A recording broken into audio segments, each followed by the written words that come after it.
É uma história que eu gosto bastante, apesar de curta, é bastante significativa. É uma história do Malbataan e um autor árabe bem conhecido e muito bom. E a história é mais ou menos assim, chama-se O Pastorzinho Adormecido. E conta-se que um fim de tarde, lá numa estrada, nas Arábias, um pastorzinho que há muito tempo estava trabalhando, estava muito cansado, bem cansado, e andando na beira da estrada, ele viu uma grande árvore, uma sombra provocada por essa árvore, né? Ele não resistiu, foi até lá e acabou deitando e caindo num sono profundo, devido ao cansaço que ele estava naquele momento. Ele estava ali dormindo tranquilamente, sozinho, em sono profundo, quando apareceu ali, passou por ali um rei sua comitiva, e esse rei, ele não tinha nenhum herdeiro, ele estava procurando alguém para deixar sua fortuna e também deixar o trono para esse futuro herdeiro.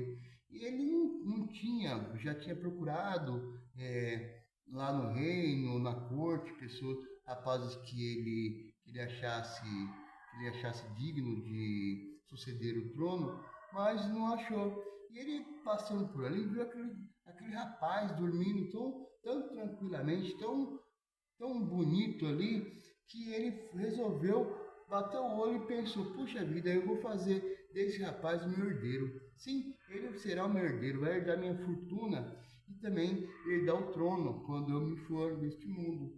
E ele foi se aproximando calmamente até onde o pastorzinho estava. Quando ele chegou bem perto do pastorzinho, ele olhou aquele rapaz dormindo tão tranquilamente que ficou com dó de acordá-lo. Sim, o rei ficou com muita dó de despertar o pastorzinho do seu sono profundo e pensou: na volta eu passo por aqui e ele já vai estar acordado, aí eu converso com ele. Converso com ele e faço ele o meu herdeiro da minha fortuna da coroa. Então o rei foi embora pela longa estrada. Só que o rei foi embora pela longa estrada da vida e jamais ele voltou a passar ali, naquela estrada novamente. Entre os afazeres, do cargo e tudo mais, ele acabou que não voltou naquela estrada. E o pastorzinho continuava dormindo tranquilamente. E o pastor, e logo depois que o rei passou, uma princesa com sua comitiva, suas damas, suas aias, enfim, todas suas empregadas, estavam passando por ali. E a princesa estava com a intenção de se casar, procurando um namorado para futuramente virar um amigo, um marido. E ela olhou e viu aquele rapaz bonito, tão dormindo ali debaixo daquela árvore. E ela olhou, bateu o olho e se apaixonou imediatamente. Se apaixonou por aquele rapaz e falou com ela mesma: eu vou acordá-lo e vou pedir em casamento. Sim, ele é o rapaz que eu escolhi para ser meu marido. Eu vou acordá-lo e vou pedir em casamento. E a princesa sozinha foi até onde o pastorzinho dormia. E o pastorzinho tranquilamente dormindo profundo. Aí a princesa chegou até perto do pastorzinho, olhou bem para ele dormindo e ficou com piedade. Ficou com dó de acordá-lo de um sono tão gostoso, de um sono tão maravilhoso. E a princesa então pensou com ela mesma: vou na volta, ele já vai estar acordado, aí eu converso com ele, peço ele em casamento. E a princesa foi com sua comitiva, suas empregadas, pela longa estrada da vida. Pelaquela longa estrada, e um afazer aqui, um afazeres ali, a princesa jamais voltou a passar por aquela estrada. Dessa maneira, o pastorzinho deixou de ser pedido em casamento. Depois que a princesa foi embora, apareceu ali um assassino.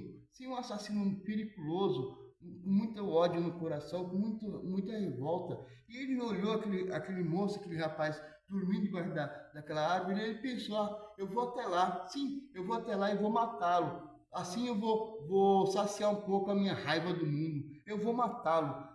Vou dar várias punhaladas nele e vou me vingar de toda a raiva que eu estou sentindo da humanidade, de tudo de ruim que eu tenho. E ele foi até o pastorzinho que dormia tranquilamente. Mas quando ele se aproximou do pastorzinho, que o pastorzinho viu que o pastorzinho estava dormindo num sono profundo. Então o assassino pensou: poxa, mas ele está dormindo. Estando dormindo, ele não vai sentir toda a dor das punhaladas que eu vou dar nele. Ele não vai sentir toda a dor que eu quero que ele sinta. Eu vou esperá-lo acordar. Sim, eu vou andar por aí e na volta ele vai estar acordado, então eu assassino, eu o mato. Assim ele vai estar acordado, vai sentir toda a dor das punhaladas que eu vou dar nele. E então o assassino foi embora, deixou o pastorzinho dormindo. E o pastorzinho continuou dormindo tranquilamente. O ladrão saiu pela estrada e faz um roubo aqui, um furto acolá. Ele acabou se distraindo, ele acabou andando e também nunca mais voltou por aquela estrada. Enquanto isso, o pastorzinho dormia tranquilamente. E então, o pastorzinho, assim como a gente, muitas vezes, enquanto nós estamos dormindo, nós deixamos passar algumas coisas boas e outras nem tão boas assim. O pastorzinho, enquanto dormia, ele deixou passar por ele a fortuna que o rei iria lhe oferecer, deixou passar também o amor que a princesa estava disposta a lhe dar, mas também se livrou da morte que o assassino iria lhe infligir. Então, assim é a nossa vida. Enquanto dormimos, nem sempre, às vezes, dormimos de olhos abertos, muitas coisas passam despercebidas pela nossa vida. Assim como passaram essas três coisas despercebidas pelo sono, pelo caminho do pastorzinho, que acordou tranquilamente e não percebeu que essas coisas passaram pela sua vida enquanto ele dormia. É isso.